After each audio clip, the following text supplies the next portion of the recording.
through them first. Uh, yeah. It might be quicker just to open it up. Yeah, let's just do that.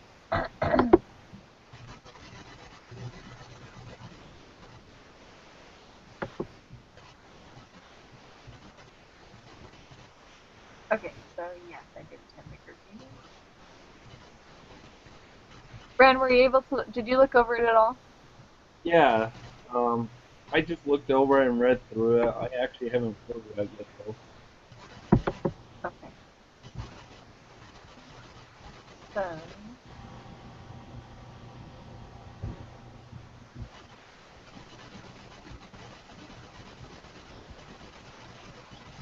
Oh, there's this cool. I just opened the flow chart that I hadn't seen before. Looks kind of interesting. Okay. Anyway, moving on. So number 2, which is really number 1. In an article in the Journal of Small Business Management, successful startup businesses in the United Kingdom and Korea were compared. One set of data compared educational levels of people who manage successful startup companies in the US and Korea. You want to determine if education levels differ between managers of successful startup companies differ between. Okay, you want to determine if the education levels between managers of successful startup companies differ between these two countries. Which hypothesis test would be most appropriate for analysis? So this one I had to read over like 6 times to even figure out what they're shooting for, even though it says it. What did you guys originally put? What? Number 2 on the review? Yeah, well, it's really number 1, the first question. It has some sort of like different review, I guess. I don't know, because my number 1 is totally different. I mean, what is your number 1 on? Oh, that's why. He took it to exam 2 for some reason. Uh-huh. This is for exam 2. Oh, the one that you had open. Wrong one. I did the completely wrong one. Oh, no. Well, good review. Good review. You were like, this is great.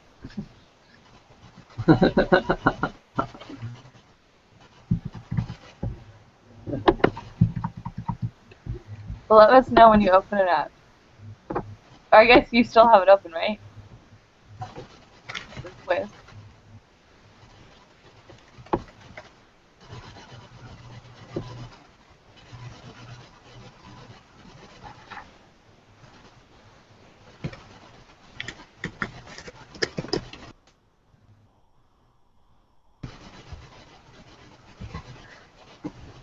So, Colby, reading over that first question, what are your thoughts for what it would be?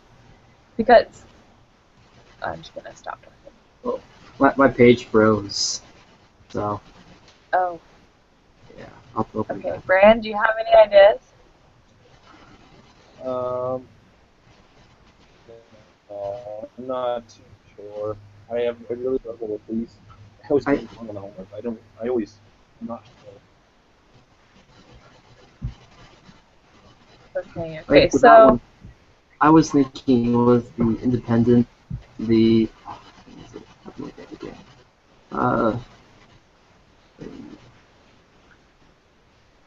I think weird. it might be that too. They're like the independent test. Let me see. Oh, independent sample t-test. That's what I. That's okay. So that's what I ended up with. I originally said 2 proportions because it says educational level and you have all these categories, but they're not really looking at the proportions. They're looking at if it differs or not between the countries. Yeah. So I think I think it would be independent as well, and then you would do like how on the test or how on like SPSS you change high school, undergraduate, master's, doctoral to numbers 1, 2, 3, 4, and then you do that. That makes Mhm. sense.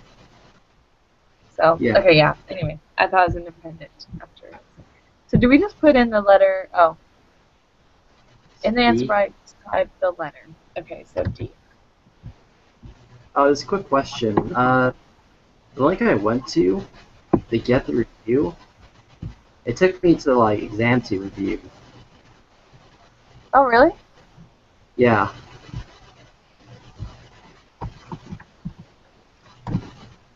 I guess it's Here, not I'll really try to important. open it up really quick too. I guess it's not really important now since we're already doing the We have to deal quiz. with this anyway.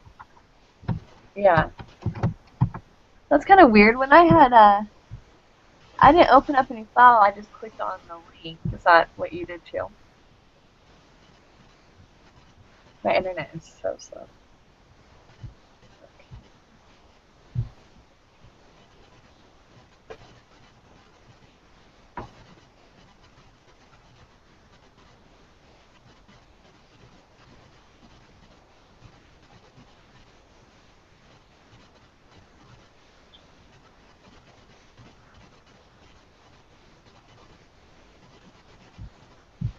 Okay, I'll see if mine does that too. But let's go on to number 2. Is your income frozen now, Colby? Yeah.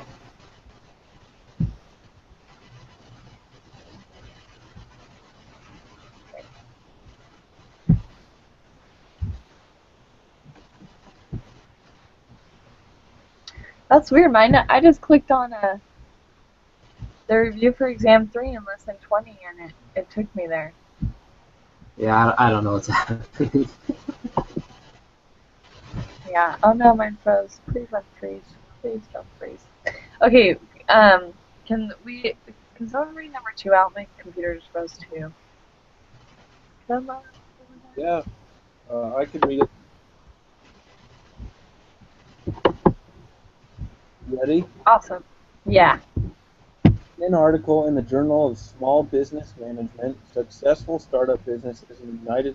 Oh, I'm sorry, number 3, I guess. The human resources manager reported data from a recent involuntary reduction in force at her company. You are an attorney and want to determine if age discrimination was a factor. The company reported the number of employees in 2 groups, 40 years old or younger and over 40 years old. They also reported the number of employees in each group were terminated.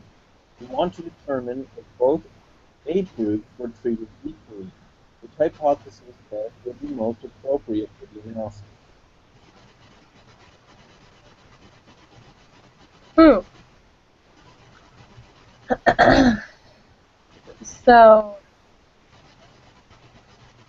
for this one, I looked up. They have 2 groups, 40 or over and under, and then the only thing that made me think it would be proportions is that they reported the number of groups, they reported the number of employees, and how many are fired. So you could do fired over total, and then you'd have a proportion. Yeah. So So like that made me think, okay, well, it's probably proportions. What? also, so number G test for 2 proportions. Yeah. That's what I put.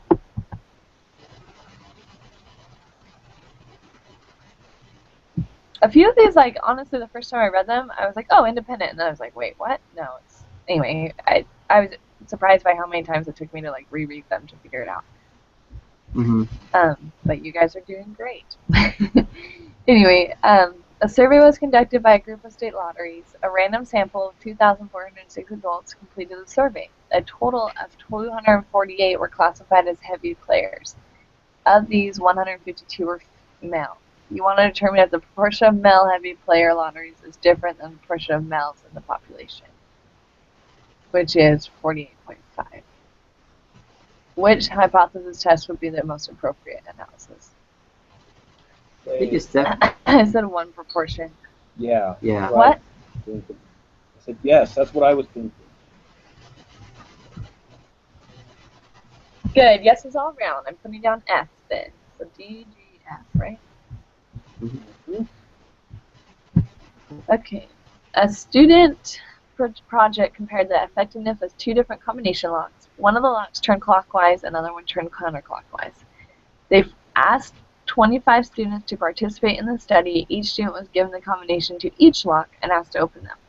The time it took them to open each lock was recorded. They wanted to determine if one lock is easier to open. Which hypothesis would you use? Tests would you use?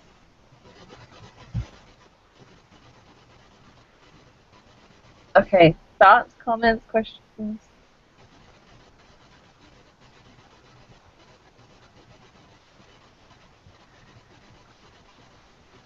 Well, let's see. So what the recording is the time, right? The time it takes to open up all the locks, and there's two locks, right? Yes. Yeah. So And I think the I might important thing. Oh, go ahead. I might What? lean to more of like number C, paired samples, but I'm not sure. That's what I put. Yeah. Because I think, because you have the same, the paired samples is that you use the same person or the same one data or whatever for each data set. So, so they use the same study and then they did two different data sets with it. So I think it's paired too. That's what I thought.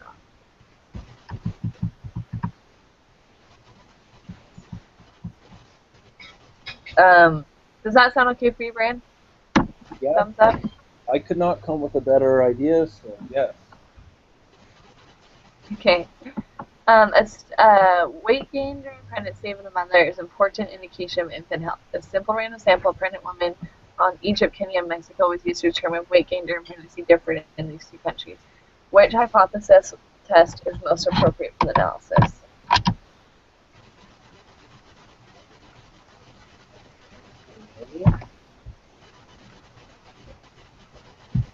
ANOVA? Is that what you said?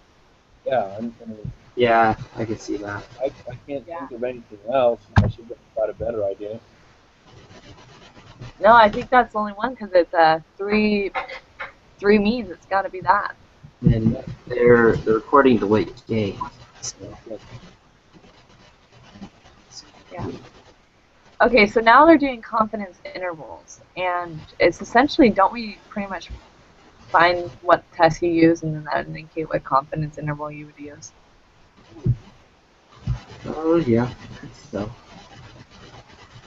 Okay, so a bank employs two appraisers. When approving borrowers for mortgages, it is imperative that the appraisers value the same type of properties consistently. To make sure this is the case, the bank evaluates 6 properties that both appraisers had recently valued. Which confidence interval would be most appropriate for the study? It might be a paired samples, right? Maybe. It could be anything. Yeah, I think it's paired. Because you would because you chose one appraiser, it means you're definitely going to do the other. Yes. Does that make sense? Yeah. Yet they're interconnected. Absolutely. Yeah. So Perfect. you say or what was that, Colby? Sorry. did you say number C? Yes. Yeah, I said C for paired. Okay. In a Wall Street Journal article on satisfaction with career paths, the percentage of psychology majors reported they were satisfied or very satisfied with their career path. The same data was reported for accounting majors. You decide to construct a 95% confidence interval to see if the Z difference is significant. Which confidence interval would be most appropriate for the study? Independent?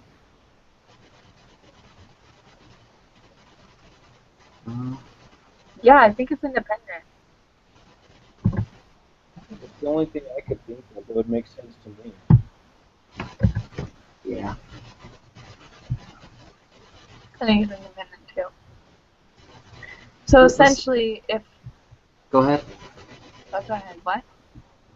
Oh, go ahead. I guess I was just starting to look for patterns for like if you have a population, then it could be like a Z or a T, um, one sample. If you have two samples, numerical samples, it'd be paired or independent.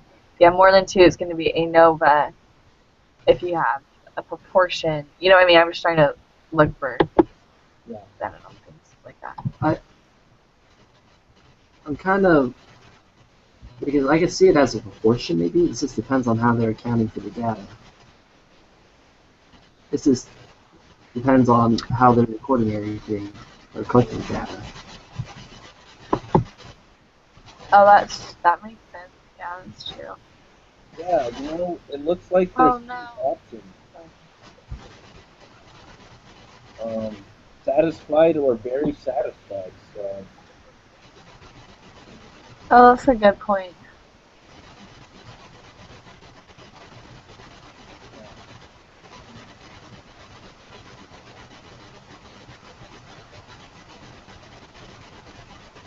So really the only way would be how they're collecting the data, right? And it could be either independent or two proportions. Yeah.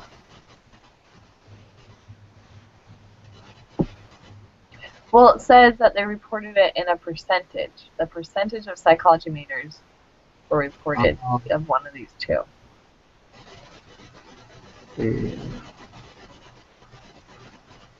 So does that make it proportions or does that make it numerical? Percentage of psychology majors reporting they were satisfied or very satisfied with their career path was reported. So they do the same thing. They find a percentage of accounting majors that were satisfied or very satisfied with their career path. Now they want to see is there an observed difference.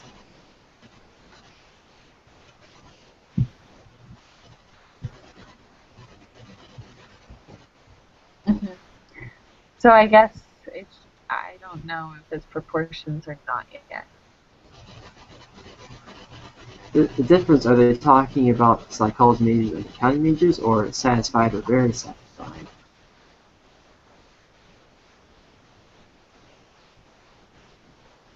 Man's thinking about it too much. I'm not thinking too into it. I don't know. Yeah, I know. I'm like, whoa, wait. I think it's the difference between the two majors, because just because psychology that's satisfied or very satisfied, so it's pretty positive either way. Mm-hmm. And they want to see if accounting majors overall are happy with their report. Mm-hmm.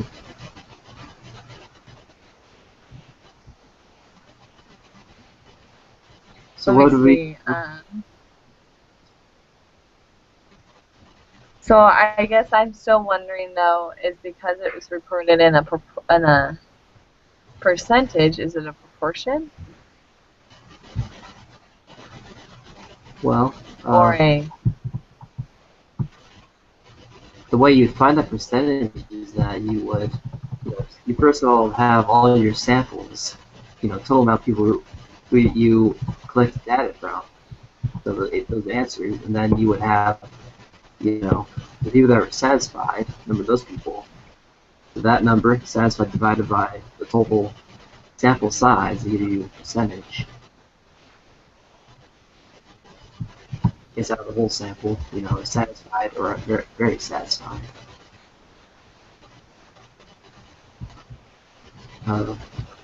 yeah. I'm thinking it's probably either D or F. yeah, Okay, then I think it's the two proportions. yeah. Let's go with two proportions.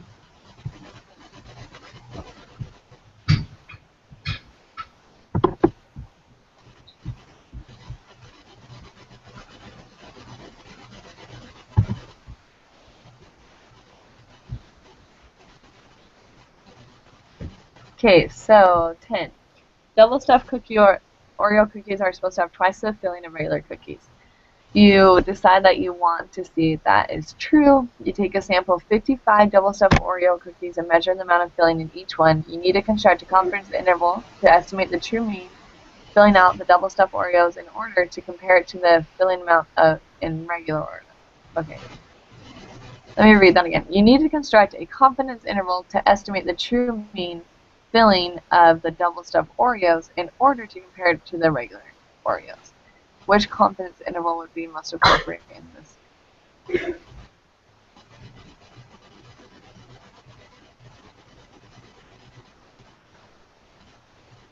I kind of think of like a one sample t-test or z-test. I don't know the difference. What's the difference between z and t again? I think sigma is known and the sigma is unknown.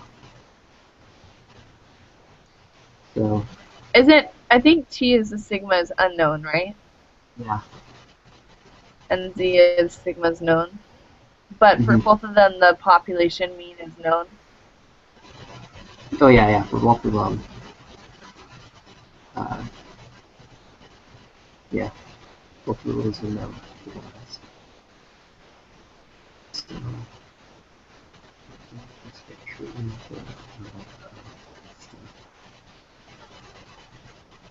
So, I kind of think it might, would that kind of... Sorry, it's nothing. I just thought I saw there. That's okay. Okay. It says the filling, the regular... Okay, so you're going to figure out the mean for double stuff and compare it to the mean of the regular. I kind of think the regular Oreos would be like the population mean. Maybe I'm doing this wrong, and the double stuff would be the...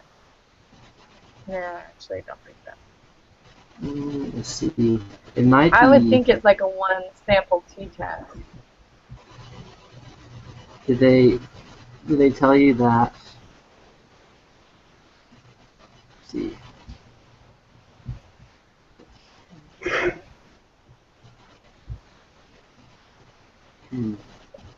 Because it seems like you're just talking about the double stuffed Oreos, even though you know you're going to compare them to the regular. Let's see. Mix them. You take a sample of what's the true mean filling. Right.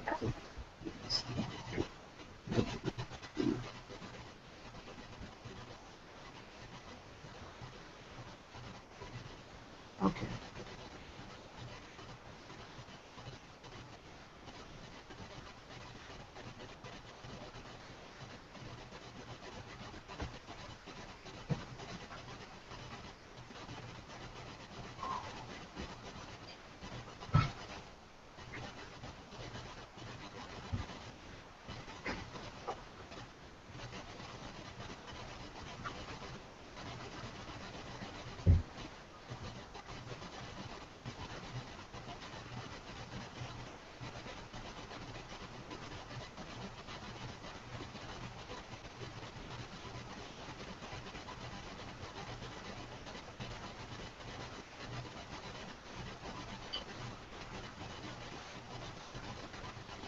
Okay, sorry I left for a second. Did you guys decide what it was? I could see it as being a one sample t-test, or like a t confidence interval. I think that's what I am leaning towards. Because the only samples you're taking are 55 little stuffed Oreos. And then you're going to compare it with the filling amount in the regular one. So you're only taking one group. Yeah, it seems like you're going to. Like it talks about how you're going to compare it, but right now you're only doing one. Yeah. So. Okay, 11. Which of the following best define... Oh, you know what? Right. 11 and 12, I got the same answer. So I'd love to know. Which of the following best defines the notion of the significance level of... Oh, go ahead. What? Did we see number 9?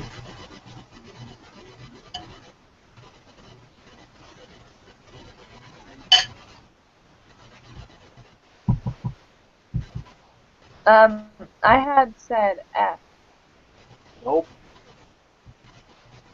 but I So don't think I read it. because Nine. number 9's O'Hare International Airport, right? Yeah. Oh yeah, I put a letter there, but I don't know. I put F for number 8, which was Wait, the okay. one psychology majors. Okay, wait. So for 7 we have C. For 8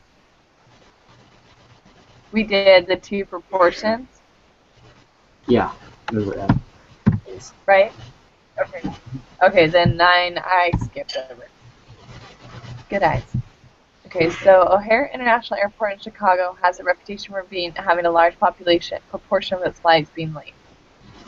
You design studies see the reputation is deserved.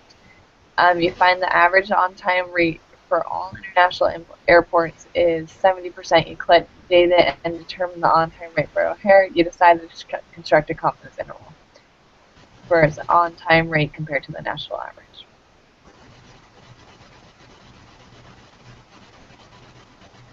So is this a proportion?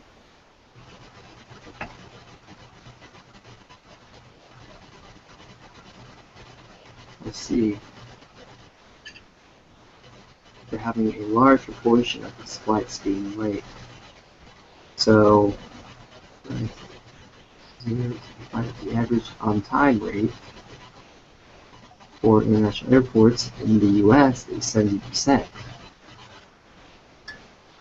So, sounds like, if a flight is on time, there's two categories, on time or not on time. And if it's on time, they put it one for that category. It helps. Okay, it helps me hear it like that. So E, Yeah. and then B for 10. Okay, so 11. Which one of the following best defines the notion of the significance level of a hypothesis test? The probability of rejecting the null, whether it's true or not, the probability of observing a sample statistic more extreme than the one actually obtained, assuming null is true, and the probabilities of type 1 and 2 errors. So I said the second one here, the long one. I said that it was the probability of a type 1 error.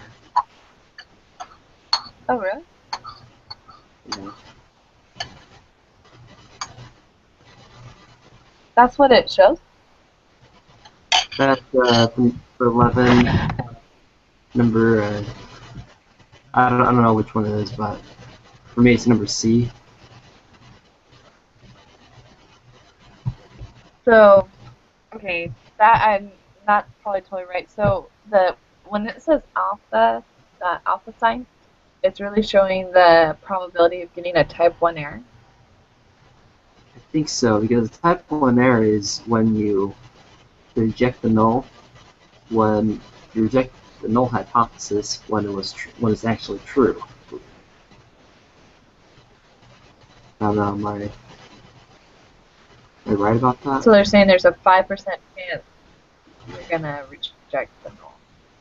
Yeah, so if you choose, if my idea is right, then if you choose alpha as 5% or 0.05, then you have a 5% chance of rejecting the null when it was actually true. So there's it's a possibility that that test will be, or I guess the result that you get might not be true. I don't know. That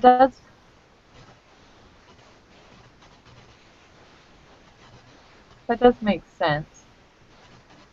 Yeah, that does. And then, because now when I reread it, the p-value would just be the definition for B. Mm-hmm.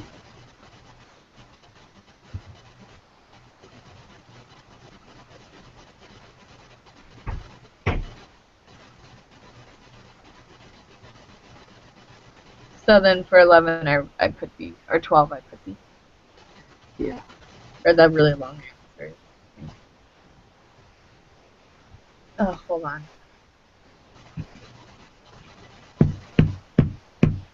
There's a gross bug right here. I won't die!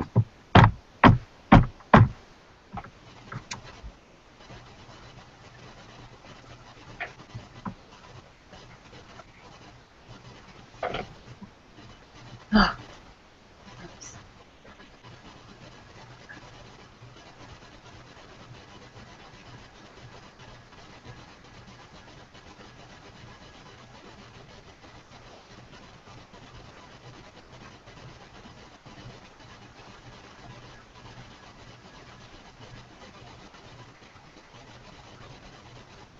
Okay, awesome.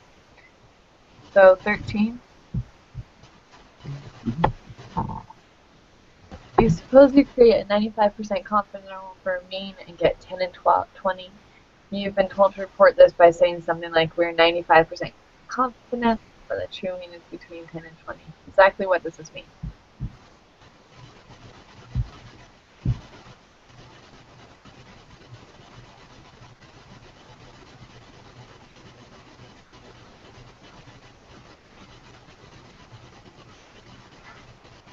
Is So it something? I think it's the 90. Oh, Oh, go ahead. was something like 95% of all 95% confidence intervals actually contain the true mean? Okay, I also think that does kind of ring a bell, but well, okay, so I was torn between that one and that 95% of all sample means are going to be between 10 and 20. That's kind of what I was thinking. Okay. I'm not really sure at all. 95%. Well, I'm not as here. Let's just go back and look at the lesson. We learned about that a while ago, right? It was like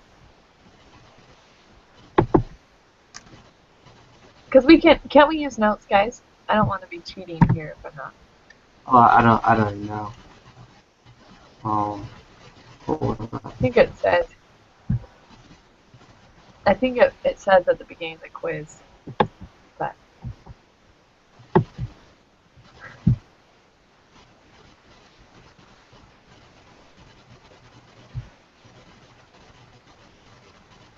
Okay, I just Googled it and got the answer. Oh, it says you Okay. can use any notes you have created. It says it means that there is a 95% probability that the 95% probability that the confidence interval will contain the true population mean. That's what it means.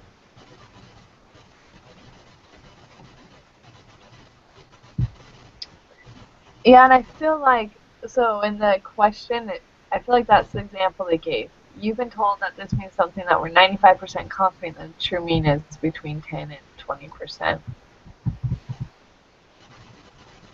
Let's see, which lesson was that?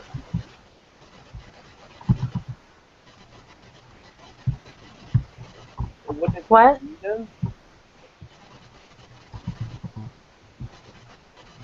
Which lesson was that about? I mean, that from? I'm just looking through them right now, and I'm not positive. I'm trying to find when we started talking about it.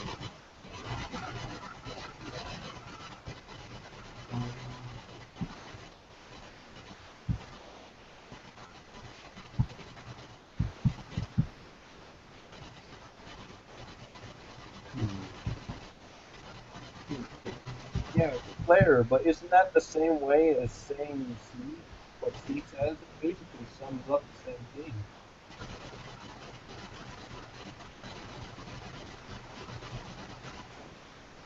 Um. Oh, C? Do you mean C? Yes. I remember in the lesson it saying that we don't use the word chance. Here's this lesson 10.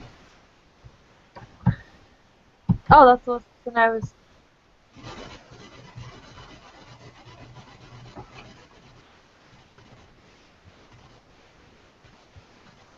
interpretation of confidence intervals?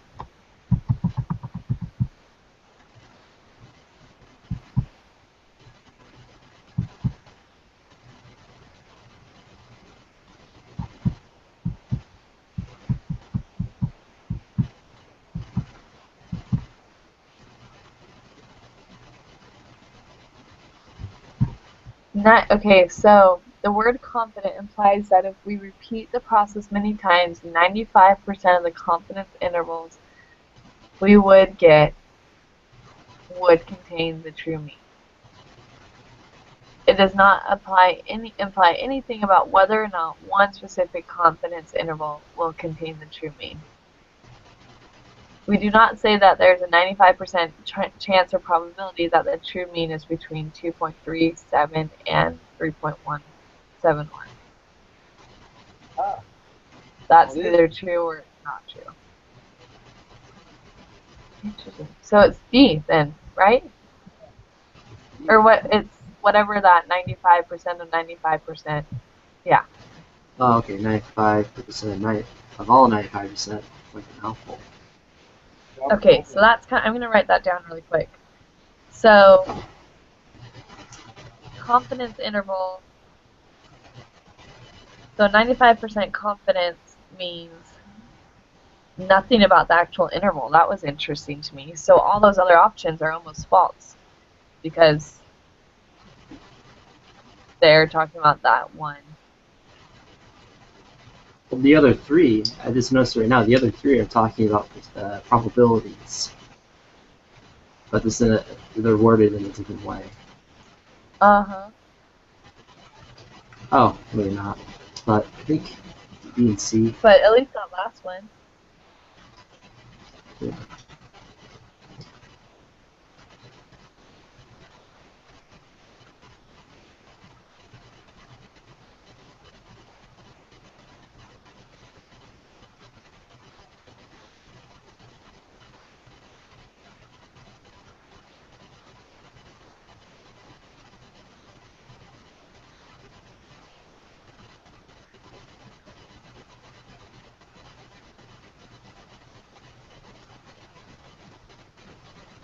Okay, I'm just finishing this, writing this down. Sorry.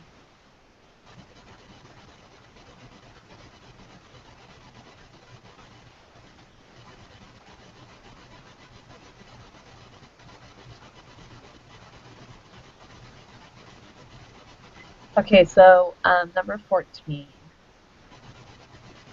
What is the mean of the distribution? Oh, okay, I'll read this.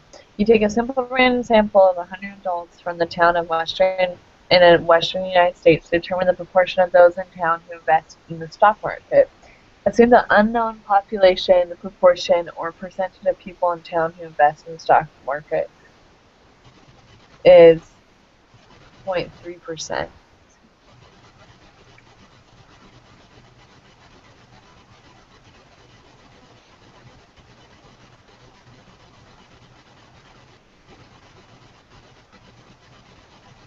Okay. And then 14 says, what is the mean distribution of sample proportions, right?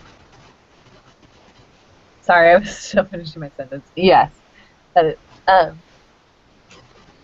so P is that's a population proportion, right? Yeah, I believe so. And that's also known as the distribution of sample proportions. Yeah, I think so.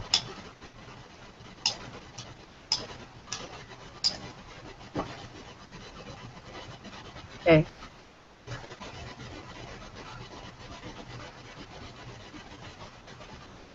So that's 0.3.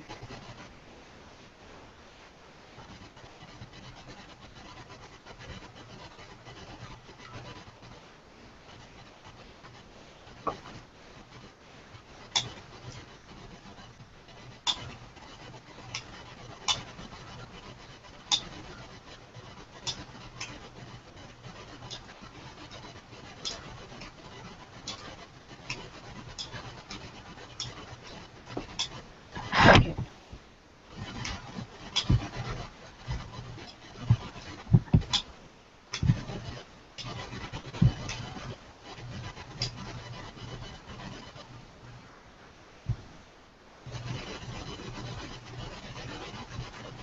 So are we going to say it's 0.3, right? Yeah. I am so sorry. I just pulled up the standard deviation. But did you guys both get the same answer? Let's see, 100 people, right? So it's 0.3 times 0.7. 0.7 divided by 100.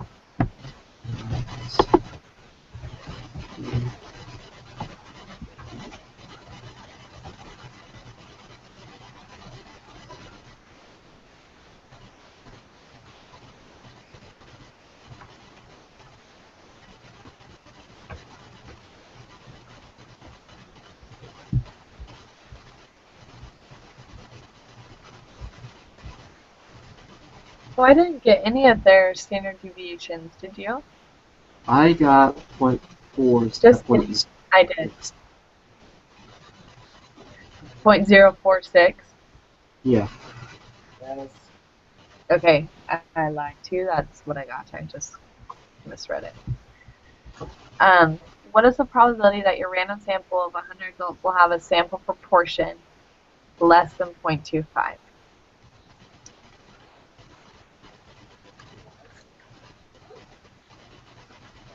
Don't we just have to run the test? Yeah, I think so. Oh, Can we just do it on the Excel, right? this one you have, for the standard deviation, you have to run it out for not just 3, but more than that, right? Or it'll give you a different answer, right? Sorry, what? No, I was just thinking that, Oh, when we solved for this. yeah.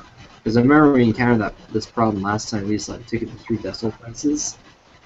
But if you take it out to more than 3, then you actually get a different answer.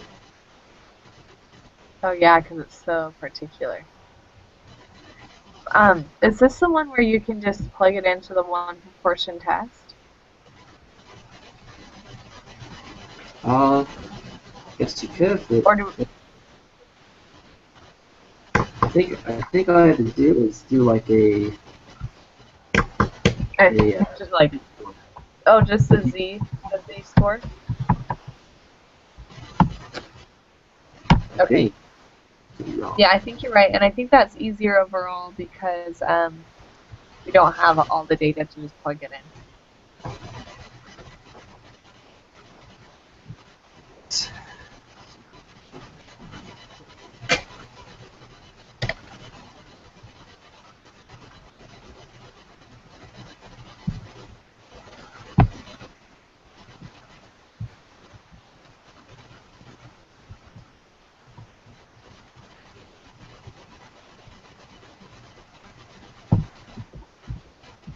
Oh yeah, it's really simple to do by hand. I just was so excited to skip in all the work I can here.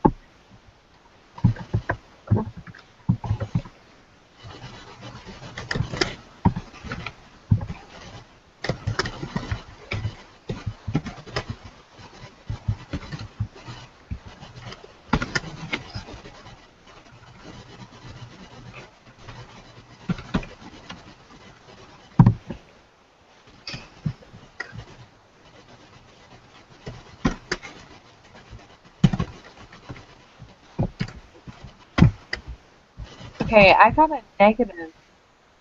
Oh, for my Z-score, sorry.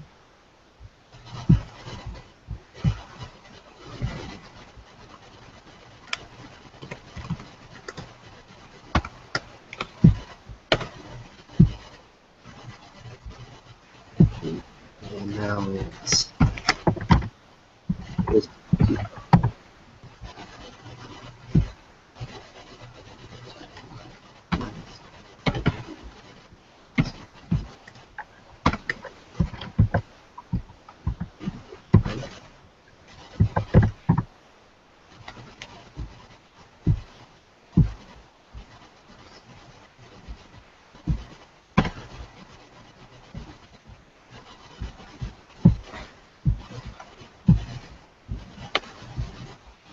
So the z-score I got was negative 1.09. So you got P2. And then, yeah, so then we got 1.1376, which is 0.138. okay. Is that what you got? It's pulling up right now. 1.09.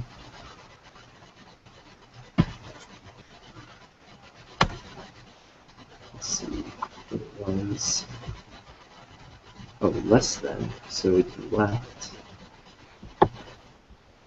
So I got 0.1376. Yeah. I got you.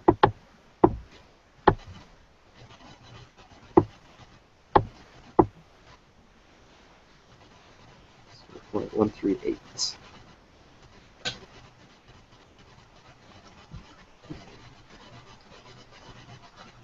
Okay. For questions 17 to 21, use the following information. That group has mental control hypertension in the clinical trials. 2,142 subjects were divided into two groups. 1,563 subjects in the experimental group received the drug. 579 in the control group received a placebo. Of the 1,563 experimental group, 61 experienced dizziness as a side effect. Of the 796 subjects in the control group, 15 experienced dizziness as a side effect. Let P1 be the true proportion of people who experienced dizziness while taking the drug. Let P2 be it for those that were not taking it. Create a confidence interval. So this is going to be a true proportion confidence interval, right? Sounds like it. Oh, I think we lost Brett for a little bit. Oh.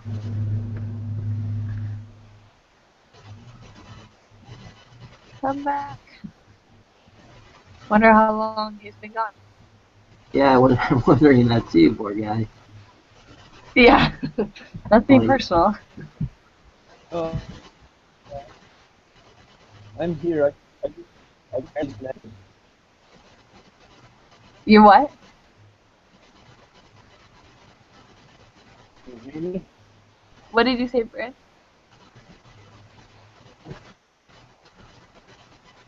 Hello.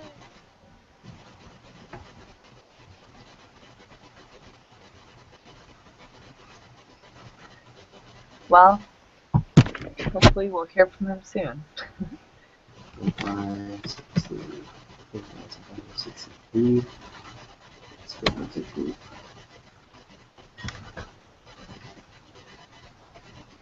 Okay, the confidence interval.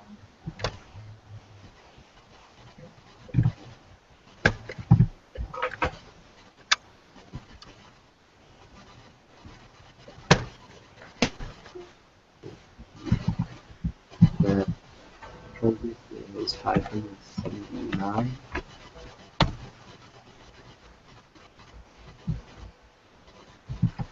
And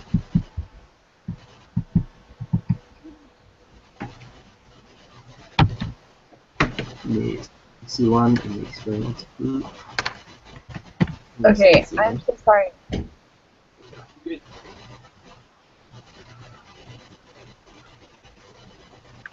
Are you finding the proportions and then sticking them in? I pulled up an Excel sheet and it saved, for example, z-test with proportions. The two proportion one. Yeah.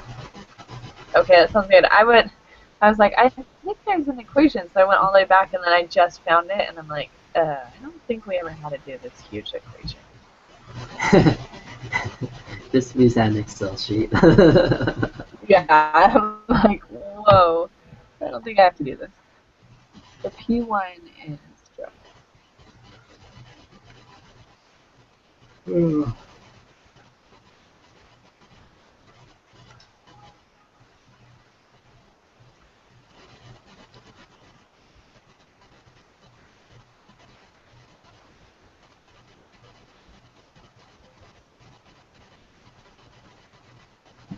Oh, 61 experienced dizziness. Yeah, I thought I said 16. I must have.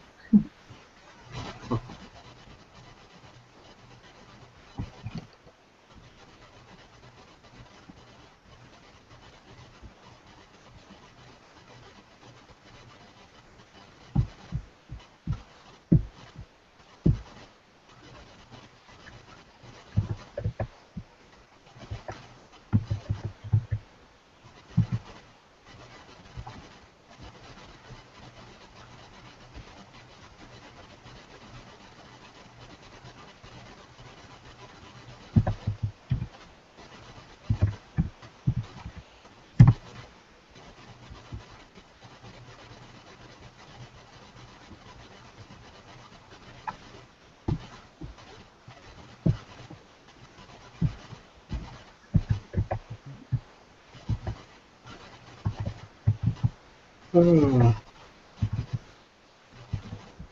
that you, Colby? Yeah. You're gonna make us all yawn.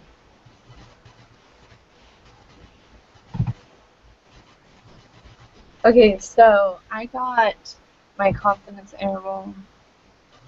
I got negative 0.0044 for the bottom and Yeah, I got. 0.02. See. Is that what you got? Yeah, that's what I got. Yeah. You might have So had then is it C, the negative, what? Oh, nothing. What were you saying? I said I got the negative 0.0. I got negative 0.004 and then 0.029 would be the answer. Yeah. In Yeah, the, okay, awesome. Thanks for waiting. Sorry. Okay.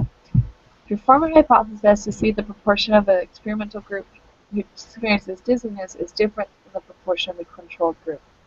You do. Let P1 be that for those taking the drug, P2 for not, use 0.05. Okay, so the null is going to be that they're equal to each other, right? Yeah. And the I think- alternative is that they're not. Yeah. What were you going to say? I was gonna say the same thing.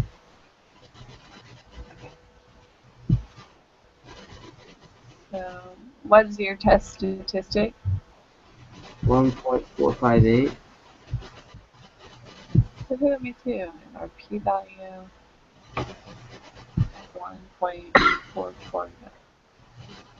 So 1.145 for the p-value. Yeah. Right? Is there significant evidence to conclude that the true proportion of people who experience dizziness while taking it is different? So, no, and we failed to reject the null.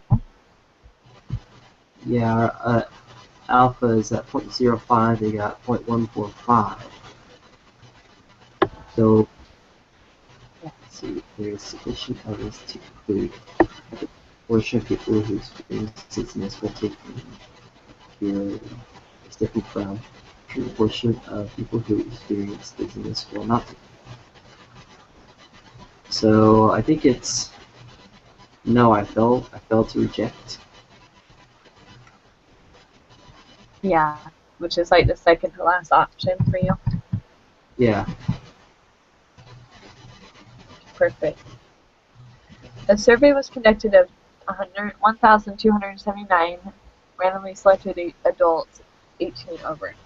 They were asked, are you a morning person or a night person? The hypothesis for this test are being a morning or evening person is independent of age, being a morning or evening person is dependent on age. Here are the results given. Use this table and the information above to answer the questions 22 through 25. Conduct a test of independence. Use the 0.05 alpha level. So this is the chi-squared test, right? Yeah.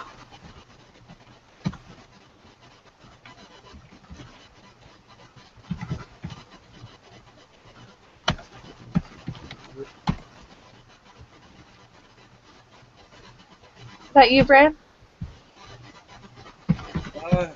Yeah, sorry, I DC'd, disconnected for a couple seconds, had to switch internet, so I'm a little behind, but That's okay. Let us know where you're at and what we can help with. um, last I heard was 17, negative point 0.004 and 0.029. Is that what we agreed on? Yeah. Okay. Did you put into the? Did you get that same thing in the Excel sheet? I was working it when I got cut out, so and then I switched Okay. over. So. Okay. The rest is pretty easy. We just copied it straight off the Excel sheet. Yeah. For 18, did you guys get equal and not equal to? Yeah. You guys got a, let's see, B? Is that what you guys got for your answer? For 18 is B? Yeah, B. That was B. Yep. Okay. Okay.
Colby, did you get 6.58 for 22? Yeah. Brand, how's it coming? I am still trying to figure out how to do it. 19. So,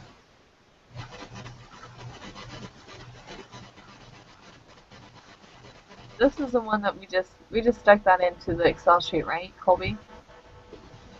19. So, have you seen the Excel sheet for two proportions, Brand? Oh, yeah, I was working on 22, sorry. Oh, I was gonna go Oh, back and do those later. Yeah, sorry. oh, no worries. I was like, we can help you finish them. So, Yeah, okay, I don't want to hold you guys up. It's fine. no worries. Ask you that question. So, tell us where you're at. Do you want? Should we just read the question over? Or? Oh, 22. What like I'm sure you guys are using Excel for these two, right? Like 22 and 23. Yeah. Uh huh. Okay. Are you using the two proportions for this? No, this one is a. If you go to Excel, it's like the chi-squared test. Oh. Chi-squared. So how I recognize that is one, they talk about columns and rows for a chi-squared test. So for this one, it's proportions, and we don't have anything for more than two means, except for a chi-squared test, right? Right. And they have like four groups here. So that's Oh, one thing. But then the other huge thing is that they stated that the null is independent and the alternative is dependent, and that's for every chi-squared test. Your null is going to be independent, and the alternative is that they do affect each other or that they are dependent. okay. Yeah, that So makes those are the telltale signs for me. The hardest part about the chi-squared is just copying this table, like the 97, the 131, the 177, the 167, into Excel.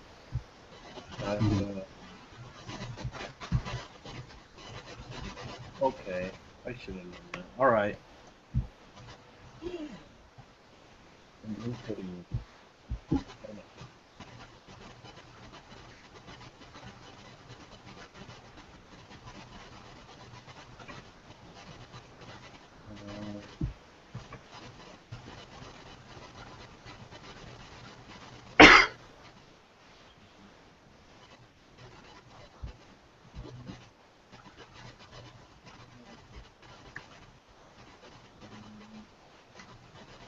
Okay, so I input the numbers, and I'm looking for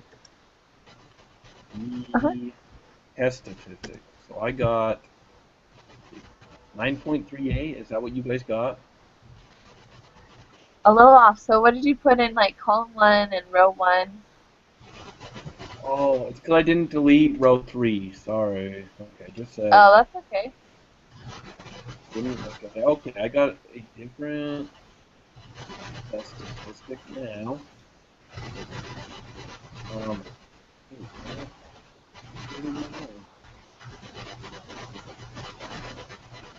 Okay, now I got a way different test statistic. I got 43.26. That's not even a possibility.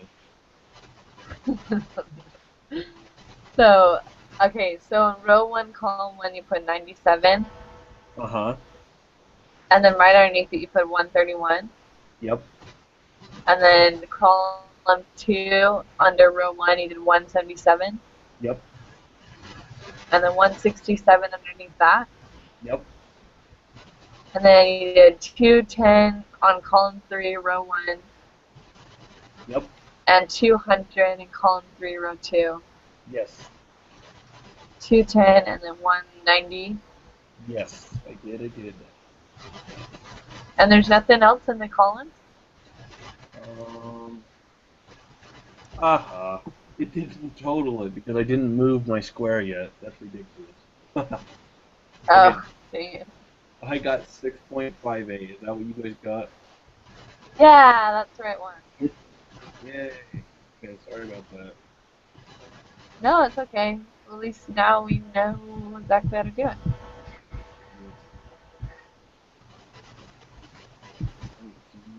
Then you got And point, then for the p-value, yeah, what? go I ahead. got 0.866. Does that sound right? Or Yeah. point zero 0.08, wait, point 0? No, Point zero. I got 0.087. Okay. Okay, yeah. Yeah. I was like, oh, close. Okay. Okay, so the alpha was 0.05, right? For this one? Yeah. Okay, so since it's bigger, no. Did we reject the no? No, we did not because the p-value is greater than 0.05. Yeah. Yes. Perfect. Yeah. Do you have sufficient evidence to conclude that age makes a difference in whether a person is a morning or night person? No, Let's see. because I failed to reject the null.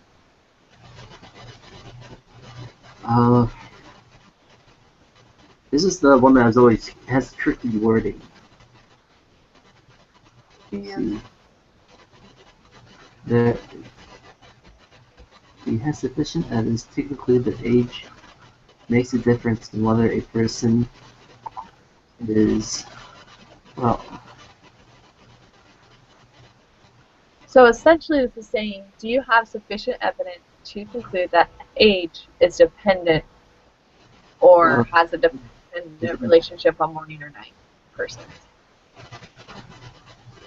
And we don't have sufficient evidence because we failed to reject the null. And that we said that they're still independent.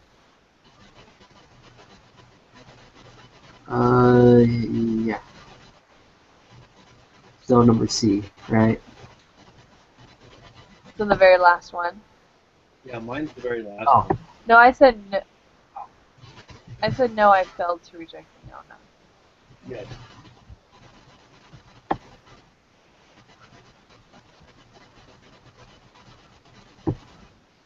Does that make sense, Colby?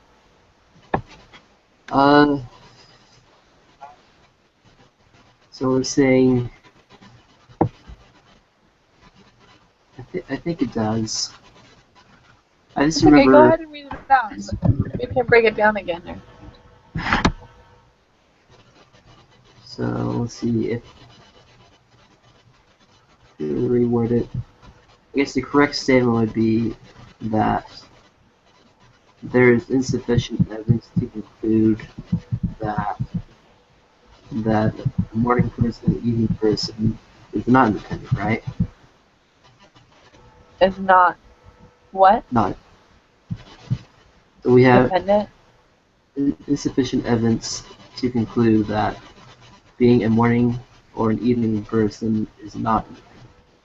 I think that's the statement that you would make, right? Yeah. So what they're trying to say is that we do not have sufficient evidence to say that age is dependent, or morning or night people are dependent on age. Okay. Yeah, I agree with that answer then. Okay.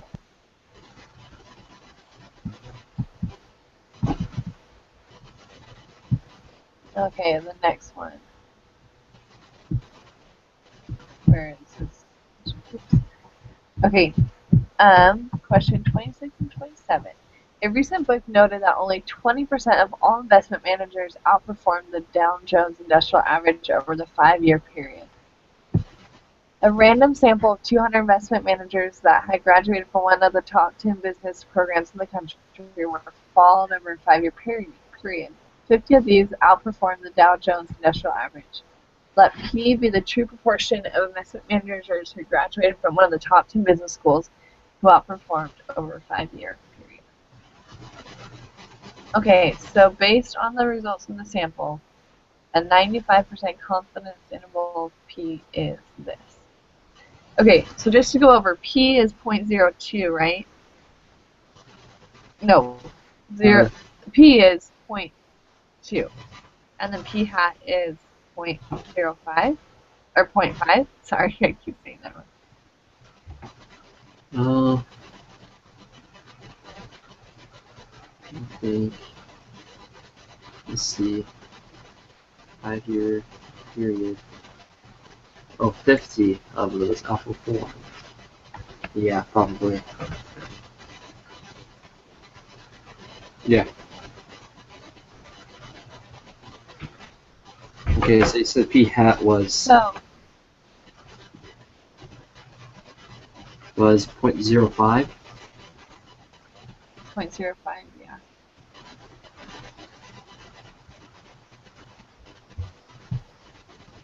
So for this one, we probably like 20 minutes, 20, 30.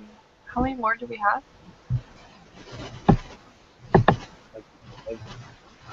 We have like 7, 8 questions left here. Okay, I'm sorry. So for this confidence interval, how do we solve for this? Do we just... There's a Oh, I misread this. Okay, so it's saying that 50 of the 200 outperformed the Dow Jones Industrial Average, right? okay, so we have 50 and the sample size is 200, right? Okay, yeah. I'm sorry, I thought it said 50% outperformed. I was like, hey, that's really good. Then our NOLA is 0.2, right? 0.20. Yeah, 0.20, yeah. And our confidence interval is 0.95, and then we're looking for if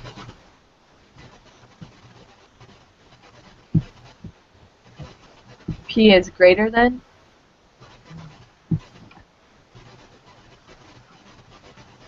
I guess that doesn't matter yet. So I have 0.030 no. I have my confidence interval at 0.195 and 0.315. The last one you said was 0.315? Yeah, 0.195 and 0.315. Yeah, that's what I got too. Brandon, does that make sense? Not quite. So, how did you guys come to the conclusion of that? I mean, I'm not saying it's wrong. I just am not sure really how to solve this. We just did an Excel sheet. Oh. Categorical? I know those guys are pretty awesome. Mm-hmm. Yeah, the categorical On a, Excel sheet. And we did the like a one one. proportion. Yeah. Okay. So out of like, let's say 50 out of 200, right? Yeah. Yeah. And then Yeah. he had is 0.25, 0.031 and 0.035. Is that what you got? Wait. Oh. No, no, no. Okay, I see it. Sorry. 0.127, 0.215. I get it. Okay. Kidding. I get Yeah, it. that's it. Yeah. Okay, that makes No sense. worries. I'm still trying to look up. Yeah, perfect. So I'm still Yeah. trying to look up the answer for the next one. So for this next one, we need an equation.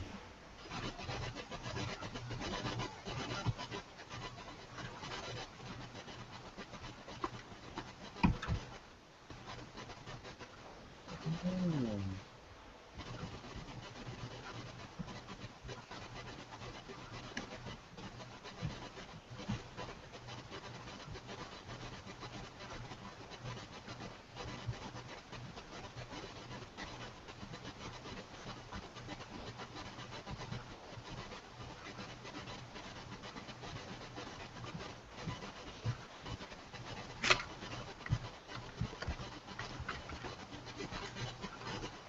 Oh wait, hey Colby, Yeah.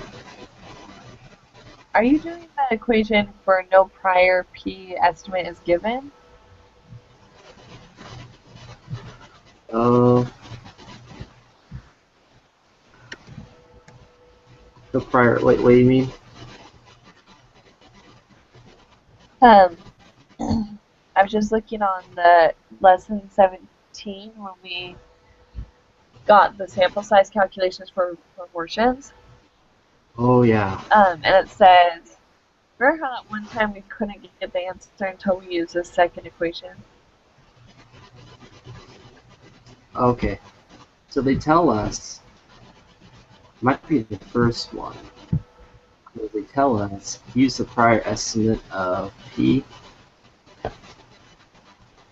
Oh, right there. point two, I just which had it I ready. think was Okay. I think is p. You know. So Yeah, that makes sense. So it's n equals, oh man, is it 1.69, 1.96 for a 95% confidence interval? I think so. Thanks for See. reading my mind there. I didn't really explain it very well.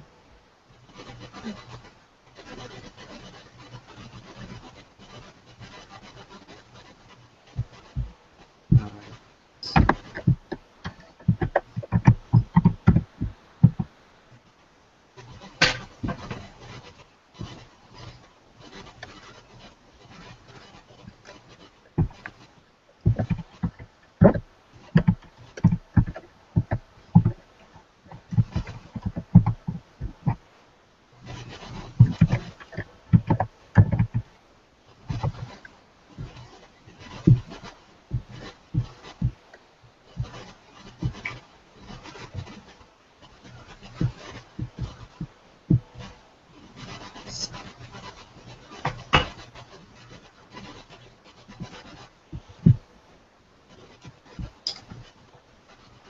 So I got 1,537. Yep, right on there with you.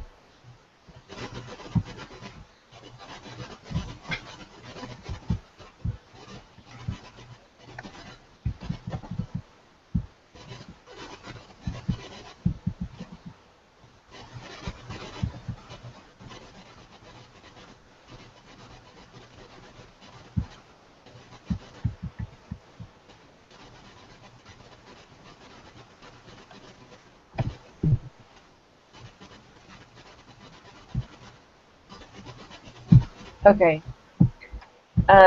Use the following information for 2032. Suppose you wish to see if there's evidence that graduates of one of the top 10 business programs for firms performs better than the other investment managers.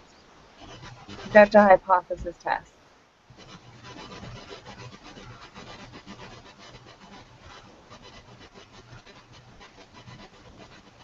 Mhm.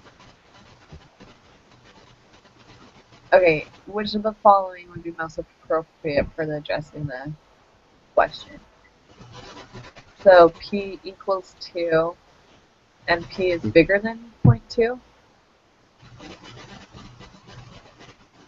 Is that what you got? Yeah, so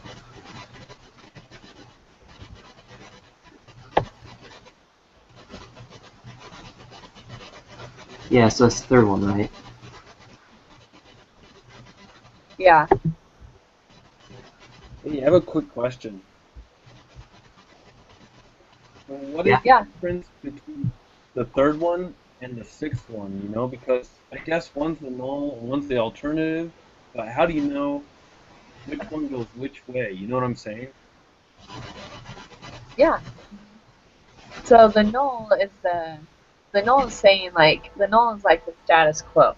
So right now they're saying that if it so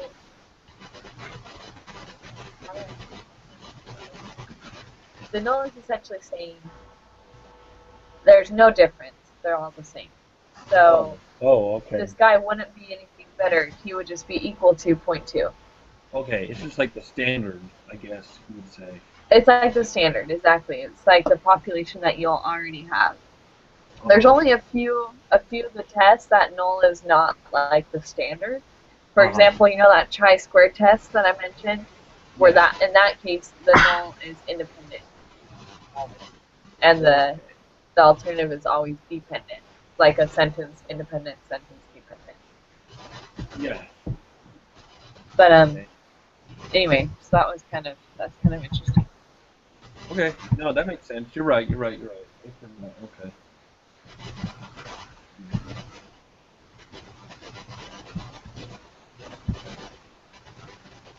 29C? That's what I thought at first, but then I thought it could be A. Oh. I have a C too. So Because what kind of are we doing here then? We're just doing a one proportion, right? yeah, but they're asking how many measurements must you have in order to be sure that P hat is normally distributed, right? But number C is for hypothesis, right? D You're is right. for confidence Oh, I interval. wrote this in my notes, guys. Yay. Yeah. Just because I have this, confidence interval for P just has to be bigger or equal to 5. Oh, excellent. And it's asking for the confidence. Sorry, I'm on a different. It's asking for the. Wait, but this is saying that P is normally distributed. Mm-hmm.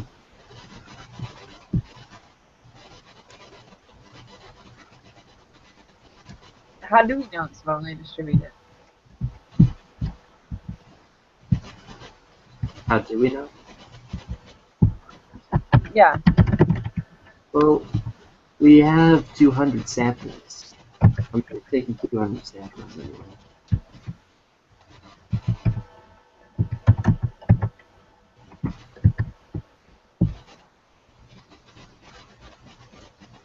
But I mean, is it does I was saying n has to be greater or equal to 5 for a confidence interval, and then I was like, wait, does that still mean they're evenly distributed either way?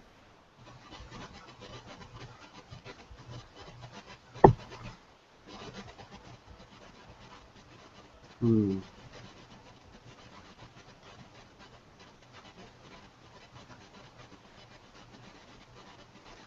Okay, I read something here. So under lesson 17 for like they're doing an example. They're talking about the conditions for the hypothesis test, and they say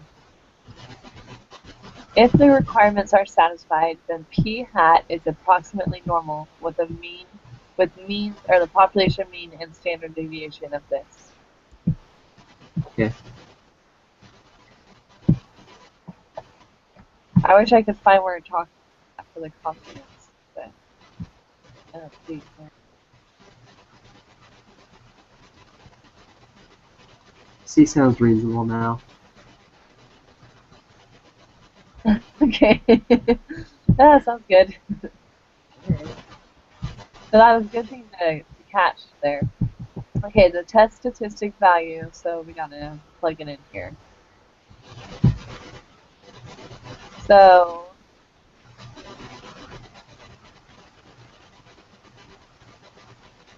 oh wait, we just solved for it, don't we?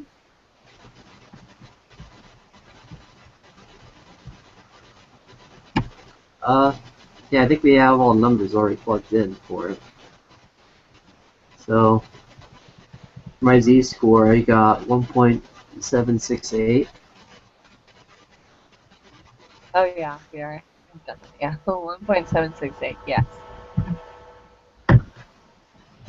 And then the p-value,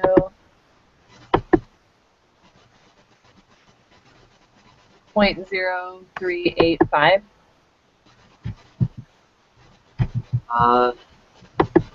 I, The I got, 0.039. but yeah. Something. What? Sorry, I just yelled.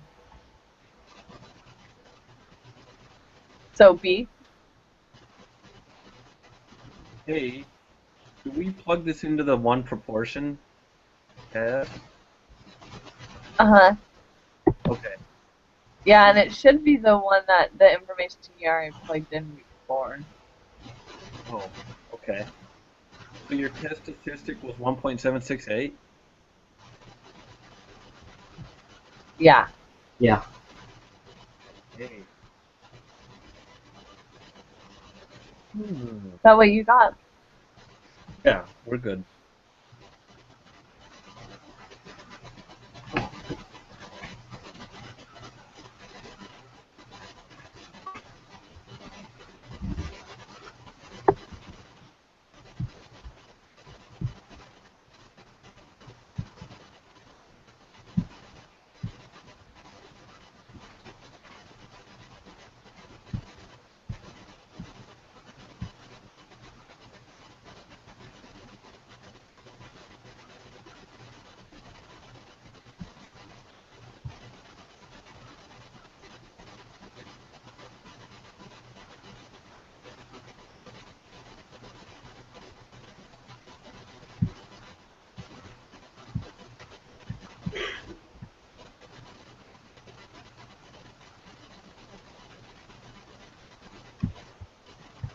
So it's 32A?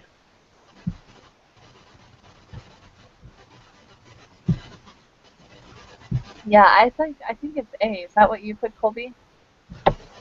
I guess it depends on what the question, what the initial question. Well, I agree with the reject the null is just a statement they're making, because the null was that it was 0.2, well, it's 20%. Yes, it depends on what the question was. well, they were wondering if a graduate from one of the top 10 business programs performs better than the investments. And so, because we rejected the null, we do know that they do perform better because there's because the p-value was outside of the 0.05, chance. It was just too unlikely that that guy would have done so well if the null was true.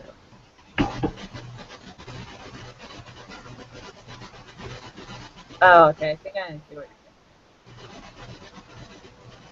saying. Because it seems like it's like two different questions almost. It seems like.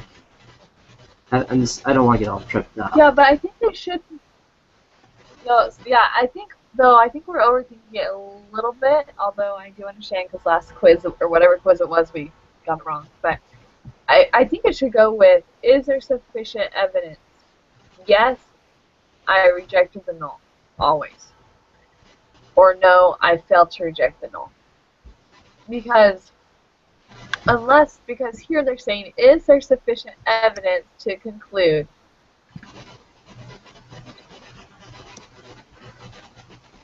that Okay. the top two... So Wait, now I'm like, wait, am I doing it the right way? Oh boy.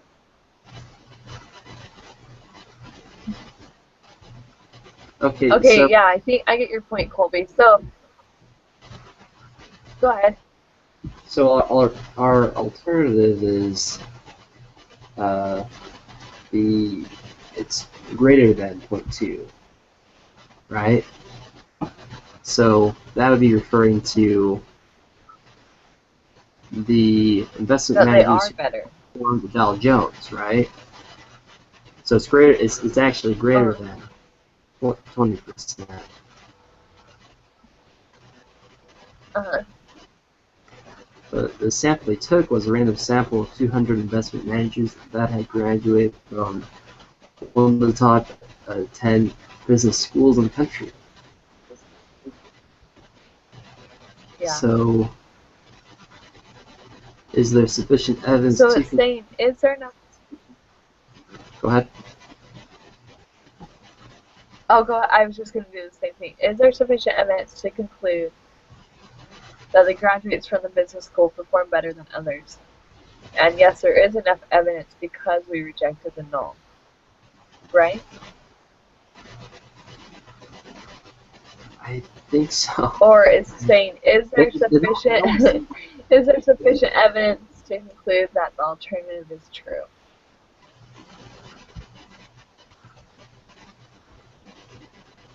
I think it is. I think it's A. Okay. Hey guys, a quick question. Yeah. On 20, okay, so for number 19, I got 1.458. Is that what you guys got? Scrolling up. Let's see. 1.458. Yeah, that's what I got. We got. Okay, so for your p-value, for some reason, my p-value is 0.92, but that's not even an option. So what did I do wrong? Did you change the type of test to greater than? Oh, uh-oh. P1 is less than P2. Is that what it's supposed to be set at? Or greater? Oh, is your null set to 0.2?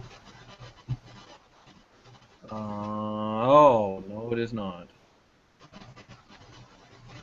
Is it supposed to be 0.2 for 19? Or for 19?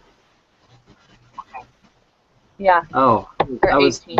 for 31. You're on 31, right?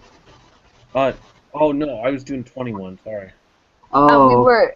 yeah. Forget anything I said. Brandon's trying to do the last ones that came in. I'm just trying to catch It's up. okay. Yeah, sorry.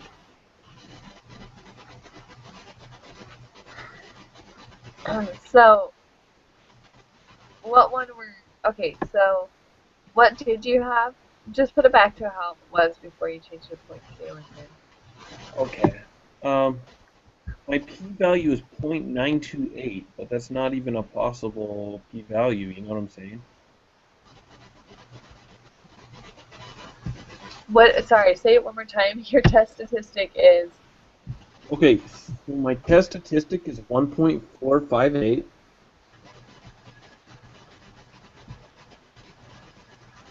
Uh, And my p-value is 0.928.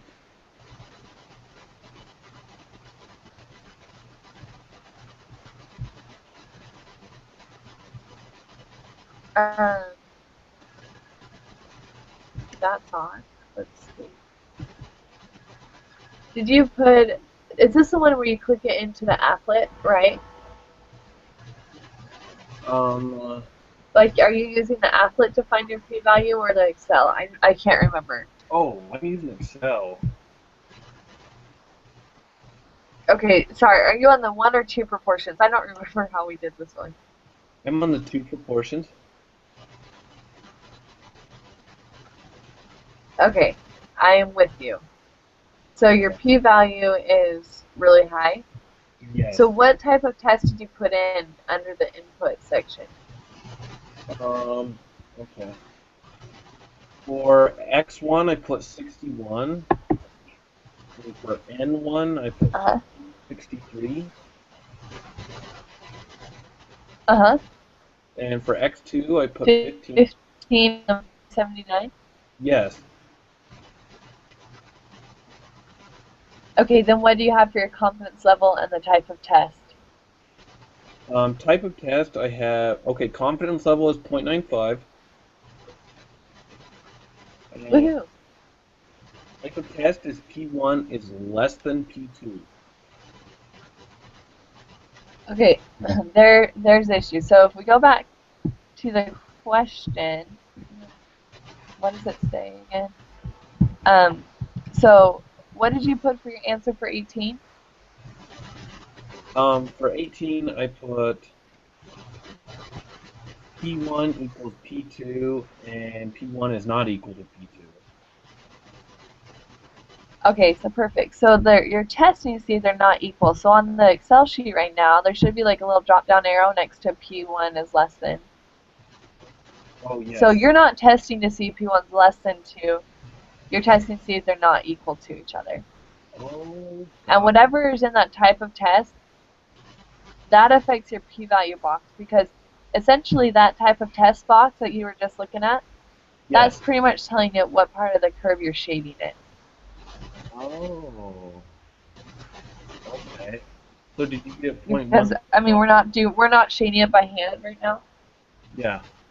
So sorry, what did yeah, we got 1.145, yeah. Okay, yeah, that's what I thought. Okay, cool. We're good. I get it. Wonderful. Okay, so we're on 32 now, right? Yeah, Yeah. I put yes, I rejected a no. That's A, right? Yes. That's what I put too.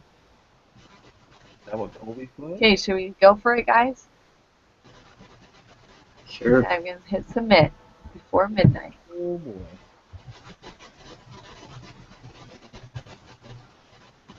You know what I'm always scared is that like I hit the down arrow when I was still selected on the answer, so it changed it. You know what I mean? That would suck. Someone, Too late now.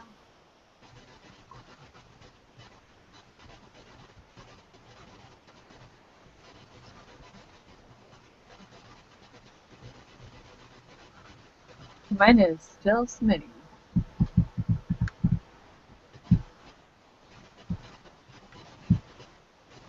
we ended up getting one wrong, but we did pretty good overall. Yeah, I think Oh, so. good.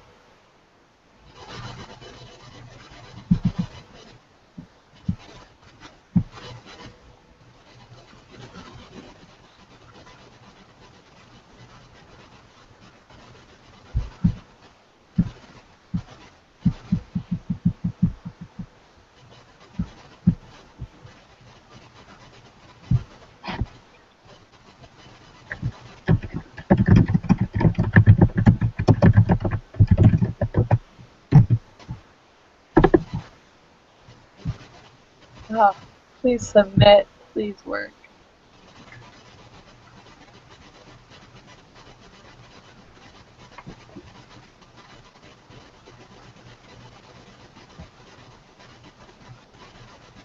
Okay, well, hopefully it submits and I can go on. Hopefully. But so okay, so we don't have homework for this. We just have the test, which is due tomorrow night, or it's tomorrow night, right? Yeah, at least tomorrow night. Okay. And then we have our normal stuff on Thursday, right? I believe so. I don't think we have a group meeting of Thursday, right? You don't?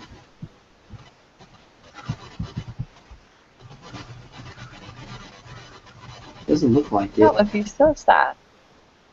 Aw. There's no. Let's see. Oh, we Listen- missed the very first question. Yeah. Oh. Wait, okay, sorry. I just got my answers back. So I missed 2. How many did you guys miss? Oh, I missed one. dang it. 14, I clicked the wrong one. Oh, that's the worst. Yeah. Okay. I know what I did wrong. Probably clicked up. Sorry, so what? There's no more group meetings? Well, the next, so we're on lesson 20, and 21 is on week 11. Oh, okay, got you. So there are, it's just not for, okay. Then what about the homework or the final exam thing? I think I'm on this one. I actually don't remember, but I think I'm on this one. Unless anybody wants to volunteer. So describing the data. Oh, Um, yeah.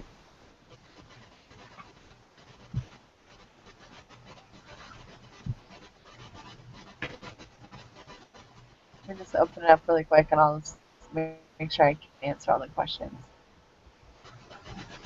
So, okay, it looks like I need to describe the data in 2 to 3 paragraphs and then use other. Okay, so I have to describe in less than 2 pages our data. Okay. So do you guys mind sending me your data so that I can see it? Sure. Yeah, I can do that. Okay. And then you can either send it to my email, my school email, or even my Gmail would work fine with me. Okay. What one do you guys want? Actually, let me just, hold on. Well, you probably check your Gmail more often, right? Here, I can just type it up for you guys too really quickly. I found a chat. But it's essentially my first and last name. Well, it's my first and last maiden name, which I don't know if they have that in the school thing. So Claire. Oh. Oh, wait, you guys have my Gmail because we're Gmail friends. I mean, the Gmail plus one, huh? Oh, You know what I mean? mm-hmm. I'm like, wait, we are on Google Hangout right now. You know my Gmail. But just in case, there it is.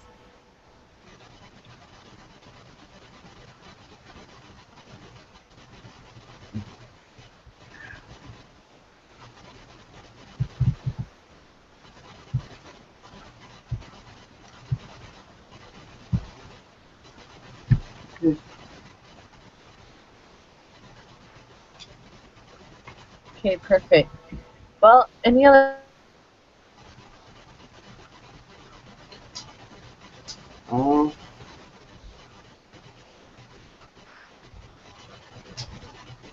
what was that?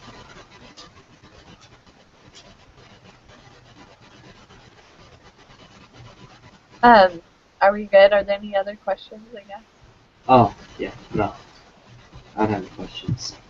Nope. Good here. Okay, I'll let I you will. know. Once I look over, I'll let you know if any questions I have. Okay, Okay. good. Alright.